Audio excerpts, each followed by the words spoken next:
Hello everyone, this is your lovely sister Komal and in this video I am going to teach you the laws of Mendel। यानी कि आज की इस video में हम देखने वाले हैं मेंडल के आनुवंशिकता के नियमों को। पूरे 3 नियम दिए थे मेंडल ने आनुवंशिकता के, और इसी पिछले वीडियोस में जो आनुवंशिकता से रिलेटेड जितने भी सारे टर्म्स हैं, मतलब जितने की मेंडल के आनुवंशिकता के नियमों में टर्म्स आएंगे, जैसे F1 पीढ़ी क्या है, F2 पीढ़ी क्या है, और यही सारी चीजें मैंने उसमें सारी चीजें बता दी थी। तो अगर आपने नहीं देखा होगा तो आप पहले उस वीडियो को देख लीजिए, उसके बाद आप इस वाले वीडियो को देखिएगा।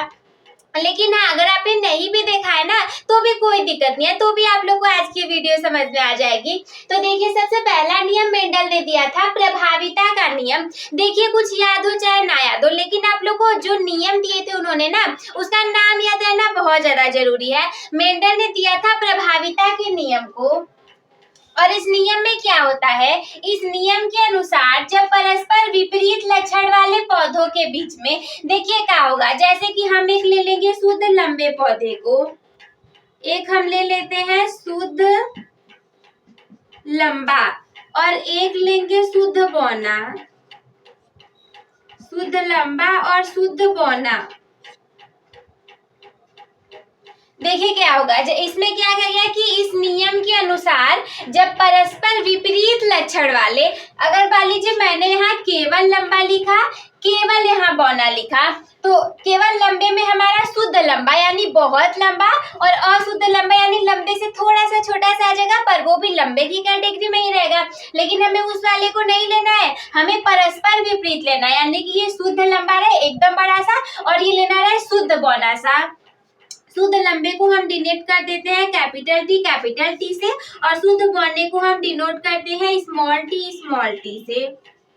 ठीक है, अब क्या करना है, विपरीत लक्षण वाले पौधों के बीच संकरण कराया जाता है। संकरण मतलब यहाँ से हम इस टी को बाहर निकाल दें, और यहाँ से इस भी टी को बाहर निकाल दें, यहाँ से इस स्मॉल टी वाले को बाहर ले ले, और यहाँ से भी इस स्मॉल टी वाले को बाहर ले ले। संकरण कराने का मतलब एक बार इस टी को उठाए, इन दोनों के साथ क्रिया करवा दें, एक बार इस टी का इस टी के साथ में हो गया, फिर इसी टी को उठाइए इस दूसरे वाले के साथ भी क्रिया करा दीजिए, फिर इस एक टी को उठाइए पहले स्मॉल टी के साथ क्रिया कराइए, फिर इसी दूसरे टी को उठाइए दूसरे स्मॉल टी के साथ क्रिया कराइए। ये हो रही है संकरण की प्रक्रिया। ये क्या हो रही है, ये हो रही है संकरण की प्रक्रिया। संकरण कराने पर, ठीक है, संकरण कराया जाता है तो F1 पीढ़ी की संतानों में, यानी संकरण कराएंगे तो हमें क्या मिलेगा, देखिए जब हम कैपिटल टी को स्मॉल टी से मिलाएंगे तो बनेगा कैपिटल टी स्मॉल टी, फिर से कैपिटल टी का स्मॉल टी के साथ कैपिटल टी स्मॉल टी, फिर से कैपिटल टी का स्मॉल टी के साथ कैपिटल टी स्मॉल टी, फिर से कैपिटल टी का स्मॉल टी के साथ कैपिटल टी स्मॉल टी। ठीक है, तो F1 पीढ़ी की संतानों में जो लक्षण प्रदर्शित होगा उसे हम प्रभावी लक्षण कहेंगे। अच्छा, आप लोग बताइए, भले ही इसमें ये स्मॉल टी है लेकिन इसके साथ में ये कैपिटल टी भी है, यानी कि ये बौना तो होगा, स्मॉल टी का मतलब है ये बौना तो होगा, लेकिन कैपिटल टी है मतलब ये लंबा भी होगा, यानी कि इसका लक्षण जो होगा, इन सभी का लक्षण जो होगा वो हो जाएगा अशुद्ध लंबे का। ये सारे हमारे अशुद्ध लंबे हैं। क्या है, ये सारे हमारे अशुद्ध लंबे पौधे हैं, क्योंकि देखिए इसमें स्मॉल टी बौना वाला तो है सब में, लेकिन साथ ही साथ इसमें कैपिटल टी भी है, यानी कि सारी की सारी चीजें ना अशुद्ध लंबे होंगे, लंबे सारे होंगे क्योंकि कैपिटल टी है, लेकिन पूरे तरीके से लंबे नहीं होंगे क्योंकि स्मॉल टी भी है। तो यानी कि देखिए ये इतना लंबा न होकर के, इतना बौना न होकर के, इन दोनों के बीच में इतना रह जाएगा, तो क्या ये लंबा नहीं है, ये शुद्ध लंबा है, ये शुद्ध बौना है, इन दोनों के बीच में आ गया न ही बौना न ही लंबा, ये हो गया हमारा अशुद्ध लंबा। ठीक है, तो क्या है, F1 पीढ़ी की संतानों में ये हमारी F1 पीढ़ी, यहाँ पे हम लिख लेते हैं, ये है हमारी ये वाली F1 पीढ़ी, इसकी संतानों में जो लक्षण प्रदर्शित होगा। अच्छा, आप लोग बताइए इसमें कौन सा लक्षण दिख रहा है, कौन सा नहीं दिख रहा है। जो लक्षण प्रदर्शित होगा उसे हम प्रभावी लक्षण कहेंगे, जो इस पीढ़ी की संतानों में प्रदर्शित नहीं होगा उसे हम अप्रभावी लक्षण कहेंगे। यानी कि देखिए जो कैपिटल टी वाला है, यानी कि ये लंबा है, लंबा मतलब लंबापन इसका प्रभावी लक्षण है। यहाँ पर हम लिख देते हैं, यानी कि ये लंबा दिख रहा है तो लंबापन जो होगा इसका, लंबापन इसका प्रभावी लक्षण हो जाएगा। और साथ में जो बौनापन होगा, लंबापन प्रभावी लक्षण है क्योंकि वो दिख रहा है, बट बौनापन देखो छुप गया है क्योंकि सारे अशुद्ध लंबे हो गए, तो जो बौनापन होगा ये अप्रभावी लक्षण होगा। और मैंने आप लोगों को ना पिछली वीडियो में ये भी बताया था कि प्रभावी लक्षण किसे कहते हैं और अप्रभावी लक्षण किसे कहते हैं। तो देखिए बस यही सिंपल सा नियम था, इसमें कुछ है ही नहीं। मेंडल ने आनुवंशिकता के 3 नियम दिए थे। सबसे पहला नियम था प्रभाविता का नियम, और इस नियम के अनुसार जब परस्पर विपरीत लक्षण वाले पौधों के बीच में संग्रहण कराया जाता है तो F1 पीढ़ी की संतानों में जो लक्षण प्रदर्शित होता है उसे हम प्रभावी लक्षण कहेंगे, और जो लक्षण इस पीढ़ी की संतानों में प्रदर्शित नहीं होगा उसे हम अप्रभावी लक्षण कहेंगे। जैसे अगर हम शुद्ध लंबे वाले को ले लेंगे शुद्ध बौने के साथ क्रॉस कराने के लिए, तो क्रॉस कराने पे F1 पीढ़ी में हमें अशुद्ध लंबे पौधे प्राप्त हो जाएंगे, और इसी वजह से जो लंबे प्राप्त होंगे, इसीलिए लंबापन प्रभावी लक्षण होगा और बौनापन हमारा अप्रभावी लक्षण रह जाएगा। तो आई होप कि आप लोग को ये पहला नियम समझ में आ गया होगा। Now you people can take screenshot of this.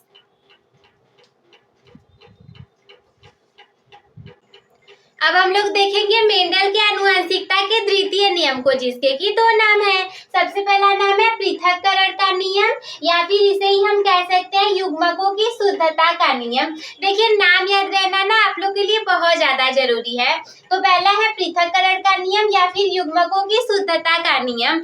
इस नियम के अनुसार क्या है, इस नियम के अनुसार किसी भी जीन युग्म के अवयव युग्मक के निर्माण के समय, यानी भी किसी भी जीन युग्मक के अवयव जो होंगे वो युग्मक निर्माण के समय एक दूसरे से पृथक हो जाते हैं, और एक युग्म में जीन युग्म का एक ही जीन पहुंचता है, इसीलिए इसे युग्मकों की शुद्धता का नियम भी कहा जाता है।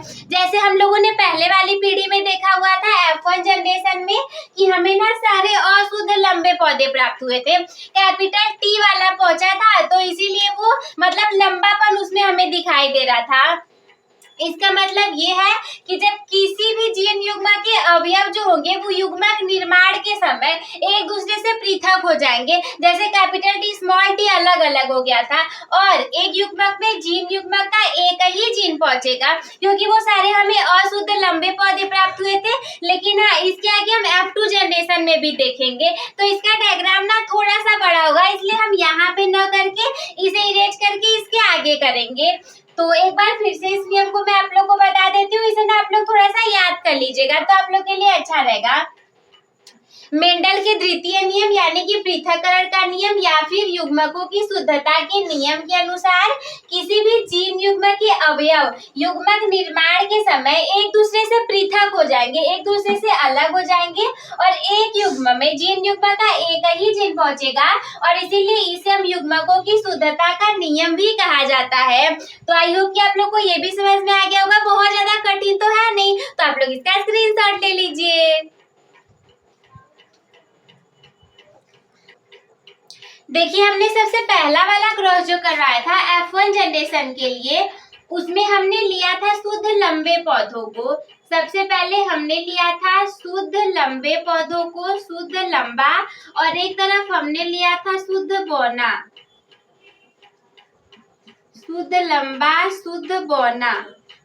तो शुद्ध लंबे में हमने रखा हुआ था कैपिटल T को, शुद्ध बौने में रखे हुए थे स्मॉल t को। जब हमने इस कैपिटल T का क्रॉस स्मॉल t से करवाया था तो हमें मिला था कैपिटल T स्मॉल t, फिर से हमने इस कैपिटल T का क्रॉस इस स्मॉल t से करवाया था तो मिला था कैपिटल T स्मॉल t, फिर से इस कैपिटल T का क्रॉस इस स्मॉल t के साथ करवाया था तो मिला था कैपिटल T स्मॉल t, और लास्ट में इसी कैपिटल T का हम लोगों ने क्रॉस इस स्मॉल t के साथ करवाया था तो मिला था कैपिटल T स्मॉल t। यानी कि ये जो सारे पौधे थे ये सारे हमें अशुद्ध लंबे प्राप्त हुए थे। लंबे तो सारे थे पर थोड़ा सा बौनेपन का भी लक्षण था, यानी कि सारे हमें अशुद्ध बौने प्राप्त हुए थे। और ये कहाँ प्राप्त हुए थे, ये सारे हमें मिले थे F1 जनरेशन में। F1 जनरेशन का हमने क्रॉस करवा दिया। अब हम इसी में से निकालेंगे एक कैपिटल टी स्मॉल टी को, एक कैपिटल टी स्मॉल टी को।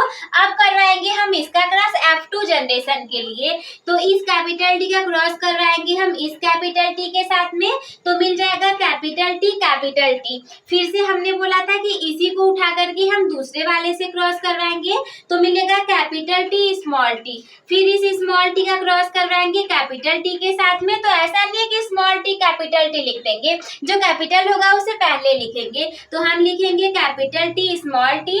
फिर इस स्मॉल टी का क्रॉस हम करवाएंगे इस स्मॉल टी के साथ में, तो हो जाएगा दोनों स्मॉल टी स्मॉल टी।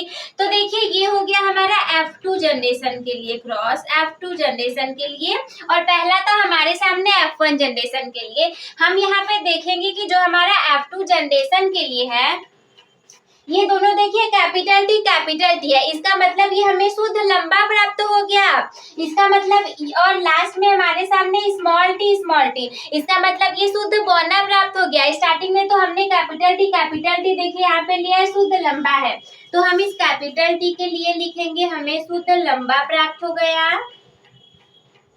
शुद्ध लंबा। और यहाँ पर जब हम देखेंगे स्मॉल टी, तो ये हमें मिल गया है शुद्ध बौना, ये हमें मिल गया है शुद्ध बौना। और जब हम इन दोनों को देखेंगे तो ये हमें मिले हैं अशुद्ध लंबे। कैसे मिले हैं? ये दोनों हमें मिले हैं अशुद्ध लंबे, ठीक है। तो एक चीज और है, इसका ना रेशियो पूछा जाता है, तो आप देखो कि बाहर से देखने पे हमें क्या पता चल रहा है, यानी कि जो फिनोटाइप अनुपात है, लक्षण प्रारूप है, वो क्या मिल रहा है। तो हम देखेंगे ना कि एक तो हमारा शुद्ध बौना है, लेकिन लंबे में देखिए ये एक लंबा है, ये दोनों भी लंबे हैं, भले ही ये अशुद्ध लंबे हैं, लेकिन हम देखेंगे तो यही कहेंगे ना कि हाँ ये भी लंबा है, ये भी लंबा है, इसका मतलब दो ये और एक ये, यानी कि तीन लंबे हो गए। और जब बौने की बात करेंगे तो एक बौना होगा, यानी कि जब हम इसके फिनोटाइप रेशियो की बात करेंगे, जब हम इसके फिनोटाइप रेशियो या फिर हम इसी को लक्षण प्रारूप भी कहते हैं, इसी को हम कहते हैं लक्षण प्रारूप या लक्षणा प्रारूप।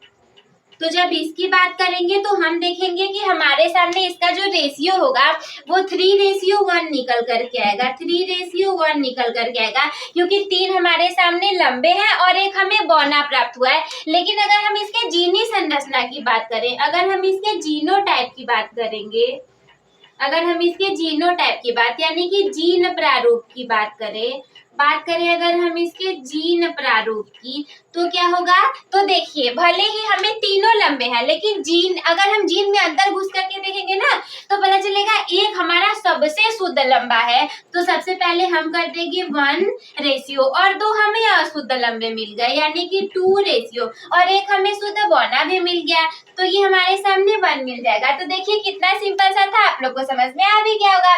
एक बार फिर से देखते हैं। सेकेंड नियम हम देख रहे हैं युग्मकों की शुद्धता का नियम या फिर पृथक्करण का नियम, जिसके अनुसार जब प्रोसेस करवाया जाएगा, संग्रहण करवाया जाएगा, तो जीन अलग अलग हो जाते हैं और फिर एकल रूप से ही प्रदर्शित होते हैं। क्रॉस की बात करेंगे तो सबसे पहले हम ले लेंगे शुद्ध लंबे वाले पौधे को और एक तरफ लेंगे शुद्ध बौने वाले पौधे को। शुद्ध लंबे का क्रॉस जब हम शुद्ध बौने के साथ करवाएंगे तो हमें मिल जाएंगे अशुद्ध बौने पौधे F1 जनरेशन के लिए, और फिर जो F1 जनरेशन में प्राप्त पीढ़ी है इसका क्रॉस हम करवाएंगे तो हमें मिलेगा एक शुद्ध लंबा पौधा, दो अशुद्ध लंबे पौधे और एक शुद्ध बौना पौधा।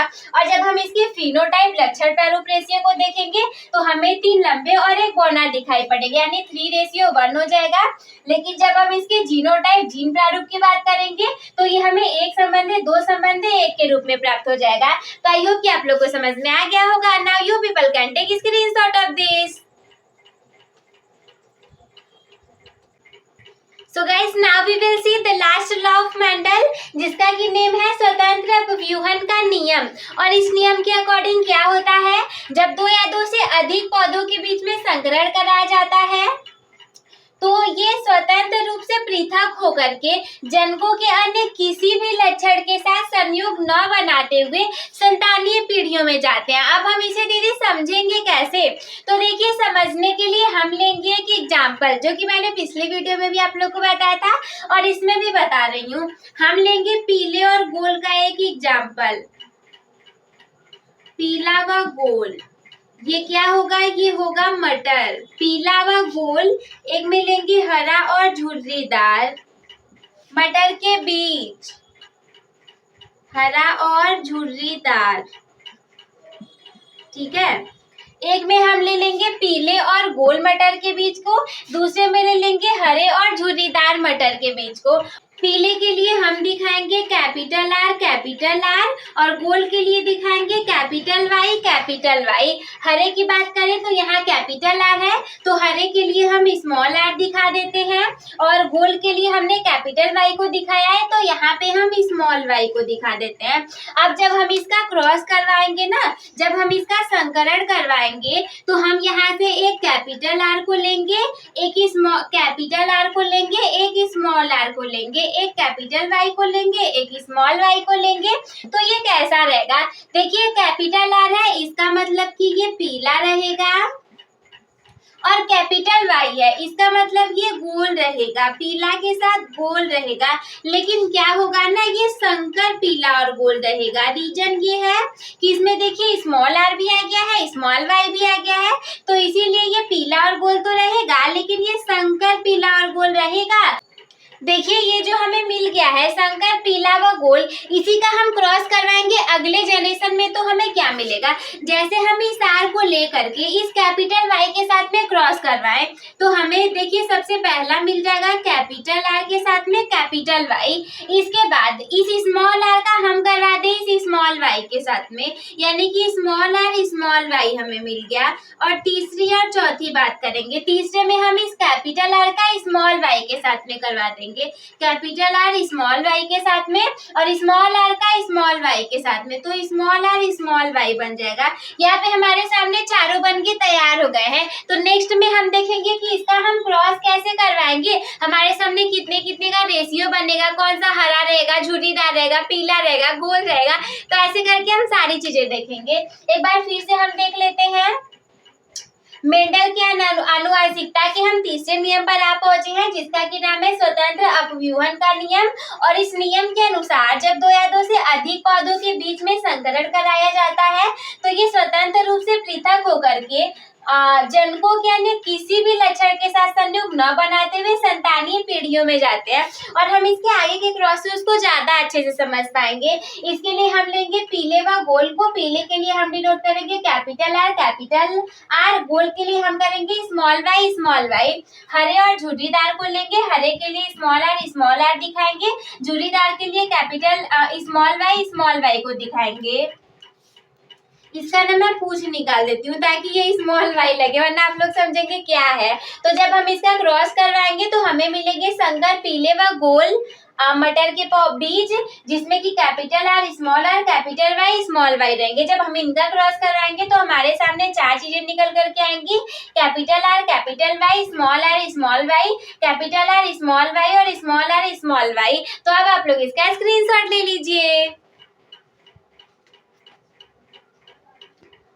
तो अब हम देखेंगे इसके चार्ट को। देखिए इसका चार्ट बनाने के लिए सबसे पहले मैंने यहाँ पे थोड़ा सा लिख लिया हिंट के रूप में, कि जैसे हमने चारों को जो निकाला था यहाँ पर लिख लिया, और जब भी कहीं पे आपको कैपिटल आर दिखेगा वो हमारे पीले के लिए रहेगा, जो कि मैंने आप लोग को बताया भी था। कैपिटल वाई गोल को डिनोट करेगा, स्मॉल आर हरे को और स्मॉल वाई झुर्रीदार को।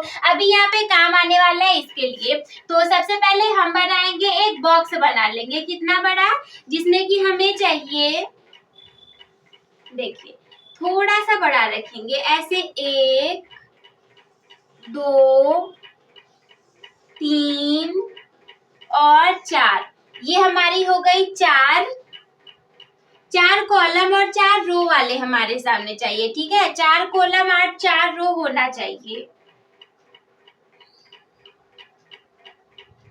एक हम इसके बीच में से लेकर के जाते हैं, एक लेकर के जाते हैं इसके ऊपर से, और एक लेकर के जाते हैं नीचे से। देखिए अभी हमारे सामने 4 रो और 4 कॉलम वाला एक बॉक्स बन करके तैयार हो गया। आप चाहो तो ऐसे करके कर्व भी किसी बॉक्स में दिखा दिया जाता है, सॉरी किसी बुक में दिखा दिया जाता है। तो हम क्या करेंगे, सबसे पहले हमने ये जो बनाया हुआ है ना, इसको हम साइड में लिख लेंगे। जैसे पहले हमारे सामने कैपिटल आर कैपिटल वाई, तो हम इसको यहाँ पे लिखेंगे कैपिटल आर कैपिटल वाई, ऊपर भी आप लिख लोगे कैपिटल आर कैपिटल वाई।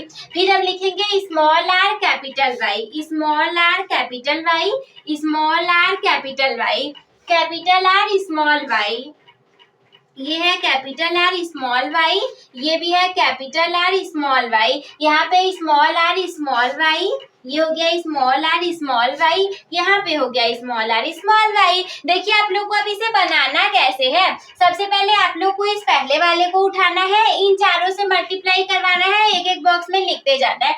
जैसे एक को उठाएंगे, देखिए ये बच्चों को याद नहीं होता, बहुत ज्यादा कठिन लगता है, लेकिन इसीलिए मैं सीधा बना रही हूँ ताकि आप लोग को ये याद हो जाए और बिल्कुल भी दिक्कत ना हो। तो इसके लिए आप लोग भी समझ लीजिए। सबसे पहले देखिए हम एक को उठाएंगे, इससे आप क्रॉस करवाएंगे, यहाँ लिख देंगे, फिर एक को उठाएंगे, दूसरे से करवाएंगे, यहाँ लिख देंगे, फिर एक को उठाएंगे, तीसरे से करवाएंगे, यहाँ लिख देंगे, फिर एक को उठाएंगे, चौथे से करवाएंगे, यहाँ लिख देंगे। ठीक है दीदी, इतना समझ में आ गया। दूसरे का कैसे करेंगे, देखो दूसरे को उठाओ, पहले से करवाओ, यहाँ लिखो, फिर दूसरे को उठाओ, दूसरे से करवाओ, यहाँ लिखो, फिर दूसरे को उठाओ, तीसरे से करवाओ, यहाँ लिखो, फिर इसको उठाओ, चौथे से करवाओ, यहाँ लिखो, फिर इस तीसरे को उठाओ, पहले से करवाओ, यहाँ लिखो, फिर तीसरे को उठाओ, दूसरे से करवाओ, यहाँ लिखो, फिर तीसरे को उठाओ, तीसरे से करवाओ, यहाँ लिखो, फिर तीसरे को उठाओ, तीसरे से करवाओ, यहाँ लिख दो। लास्ट में चौथे को उठाओ, पहले से करवाओ, यहाँ लिख दो, चौथे को उठाओ, दूसरे से करवाओ, यहाँ लिख दो, चौथे को उठाओ, तीसरे से करवाओ, यहाँ लिख दो, चौथे को उठाओ, चौथे से करवाओ, यहाँ लिख दो। बहुत ईजी है ना, चलिए हम करवा लेते हैं।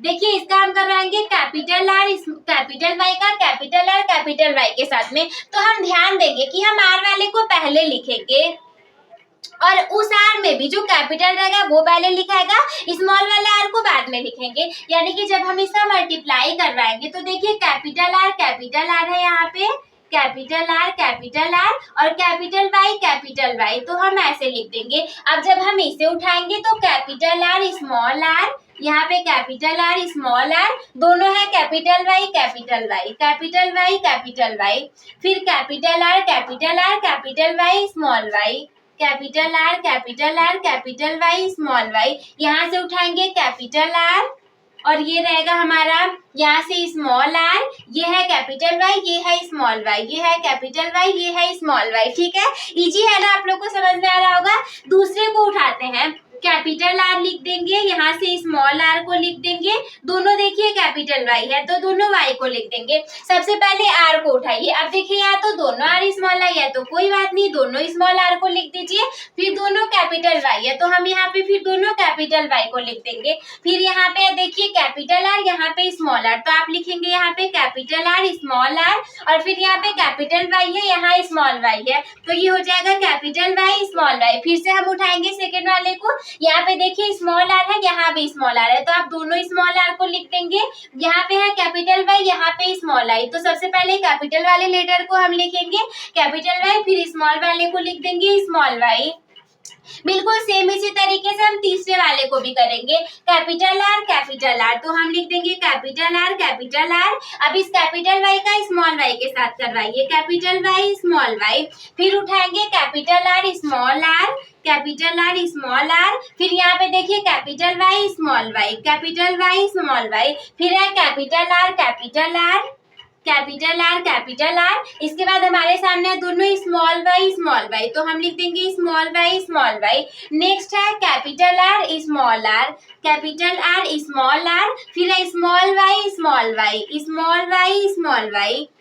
अगला हमारे सामने स्मॉल आर कैपिटल आर, तो हम लिखेंगे कैपिटल आर स्मॉल आर। जैसा मैंने आप लोग को बताया था, सबसे पहले हम बड़े वाले को लिखेंगे, फिर है capital Y small Y, capital Y small Y. Next है हमारे सामने small R capital Y small Y, small R और ये कैपिटल वाई, ये वाली स्मॉल वाई। इसके बाद capital R small Y small Y, capital R small R capital Y small Y, फिर है स्मॉल आर स्मॉल आर। इसके बाद है स्मॉल वाई स्मॉल वाई हो गया हमारे सामने। तो ये आपका चार्ट बन करके देखो तैयार हो गया। अब क्या करेंगे, अब देखो इस पे हम नामकरण कैसे करेंगे। सबसे पहले आप ना उठाइए कैपिटल आर को, जहां कहीं भी आपको कैपिटल आर दिखे वहां पर आप इस पीले को लिख दीजिए। देखिए बहुत आसानी से समझाने जा रही हूँ, सब कुछ समझ में आ जाएगा। कैपिटल आर को उठाइए, जहां कहीं भी है पीला लिख दीजिए। यहाँ पे कैपिटल आर है तो हम यहाँ पे लिख देते हैं पीला, इसमें भी कैपिटल आ रहा है तो लिख देते हैं पीला, यहाँ भी कैपिटल आ रहा है तो लिख देते हैं पीला, यहाँ भी कैपिटल आ रहा है तो ये हो गया पीला, यहाँ भी कैपिटल आ रहा है ये हो गया पीला, यहाँ नहीं है, अब यहाँ पे कैपिटल आ रहा है ये हो गया पीला, यहाँ नहीं है, यहाँ पे है तो ये हो गया हमारा पीला, यहाँ पे है तो ये हो गया हमारा पीला, यहाँ भी है तो ये भी हो गया हमारा पीला, यहाँ पे है तो ये भी हो गया हमारा पीला, इसके बाद यहाँ पर है तो ये भी हो गया हमारा पीला, और यहाँ पे नहीं है, यहाँ पे है तो ये हो गया हमारा पीला, और यहाँ पे नहीं है हमारे सामने। देखिए ये हमने पूरे पीले वाले को लिख दिया है। अब आप क्या उठाइए, अब आप उठाइए जहाँ कहीं भी कैपिटल वाई होगा वो हमारा गोल हो जाएगा। तो हम देखते हैं कहाँ पे कैपिटल वाई है, यहाँ पे कैपिटल वाई है, ये वाला हमारा गोल हो गया, ठीक है। अब यहाँ पे हमारा कैपिटल वाई है, ये वाला भी हमारा गोल हो गया, यहाँ पे भी कैपिटल वाई है, ये वाला भी गोल हो जाएगा, यहाँ पे भी कैपिटल वाई है, ये वाला भी गोल हो जाएगा, यहाँ कैपिटल वाई है, ये वाला भी हमारा गोल हो गया, यहाँ कैपिटल वाई है, ये वाला गोल हो जाएगा, और यहाँ कैपिटल वाई है, ये वाला गोल हो जाएगा, यहाँ पे है तो साइड में इसको गोल लिख देंगे, यहाँ पे है तो ये वाला हमारा गोल हो जाएगा, यहाँ पे है तो इसको भी हम गोल लिख देंगे, यहाँ नहीं है, यहाँ भी नहीं है, यहाँ पे कैपिटल है तो इसको हम गोल लिख देंगे, यहाँ कैपिटल है ये वाला देखिए तो इसको हम गोल लिख देंगे। अब ये दोनों तो स्मॉल वाई है, अब जो तो एकदम अकेले गोल है उसे तो छोड़िए, साइड में हम देखते हैं हमारे सामने क्या है, पीला व गोल हम देखते हैं कितना है, हम देखते हैं पीला व गोल हमारे सामने कितना है। तो बस जिसमें दोनों में पीला गोल है उसे गिने। देखिए पीला गोल यहाँ पे 1 2 3 4 5, इसको नहीं गिने क्योंकि इसमें पीला नहीं है। यहाँ पे फिर 6 7 8, यहाँ पे नहीं है, यहाँ पे नहीं है, यहाँ पे 9, और ये इसमें नहीं, यानी कि 9 हो गया। पीला व गोल हमारे सामने 9 उपस्थित हो गया, ठीक है। अगला हम देखेंगे, अब जहाँ कहीं भी स्मॉल आर रहेगा वहां पे हम हरा लिख देंगे। स्मॉल आर देखिएगा, यहाँ पे स्मॉल आर है तो इसे हम लिख देते हैं हरा, यहाँ स्मॉल आर है इसे हम लिख देते हैं हरा। उसके बाद कहाँ पे है, उसके बाद यहाँ स्मॉल आर है इसे लिख देते हैं हरा, यहाँ भी स्मॉल आर है इसे लिख देते हैं हम हरा। अब देखते हैं हम ये जो हमने हरा और गोल वाला निकाला है ये कितने के अनुपात में है, हरा व गोल, पीला व गोल, दूसरा निकल गया हमारा हरा व गोल। तो हरा गोल कहाँ कहाँ पे है, एक यहाँ पे है, दूसरा यहाँ पे है और तीसरा यहाँ पे, यानी कि हरा व गोल हमारे सामने 3 मिल जाएगा।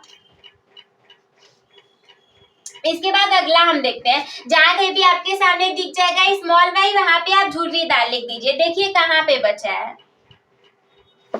यहाँ पे बचा है, स्मॉल वाई को हम लिख देंगे झुर्रीदार, स्मॉल वाई को लिख दीजिए झुर्रीदार, और इसके बाद कहाँ पे स्मॉल वाई को लिख दीजिए झुर्रीदार, और स्मॉल वाई को लिख दीजिए झुर्रीदार। अब ये दोनों जो हमने बना लिया ना, तो पीले के साथ में भी झुर्रीदार है, हरे के साथ में भी झुर्रीदार है। तो पहले हम पीले और झुर्रीदार वाले को गिनते हैं, पीला व झुर्रीदार, पीला और झुर्रीदार वाला कितना है।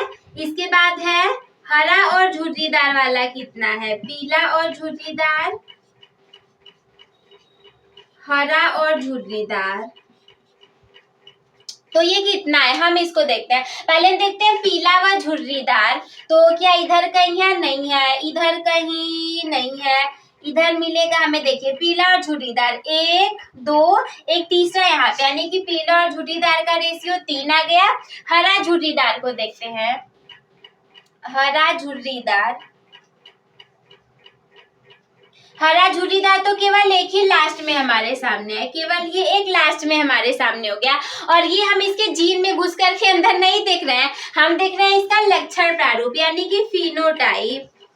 हम देख रहे हैं इसके फिनोटाइप को, लक्षण प्रारूप को। बाहर से देख के हम बता सकते हैं कि ये पीला गोल है, वो हरा गोल है, ये पीला झुर्रीदार है, वो हरा झुर्रीदार है। तो जब हम इसके फिनोटाइप रेशियो को देखेंगे, हम देखेंगे इसके फिनोटाइप रेशियो को, तो हमारे सामने ये कितने रेशियो में निकल करके आएगा। देखिए ये निकल करके आएगा 9:3:3:1, 9:3:3:1, और बस हो गया हमारा तीसरा नियम खत्म मेंडल का।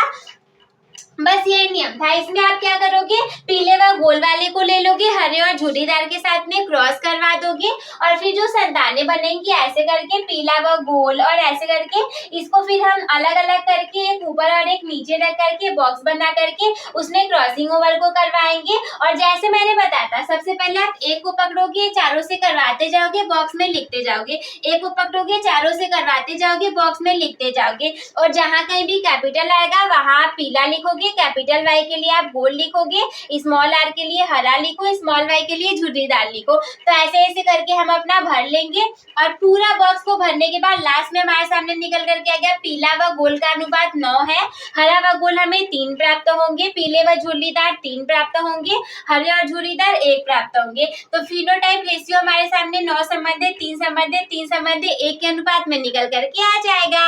तो आई होप कि आप लोग को ये समझ में आ गया होगा। अब आप लोग इसका स्क्रीनशॉट ले लीजिए।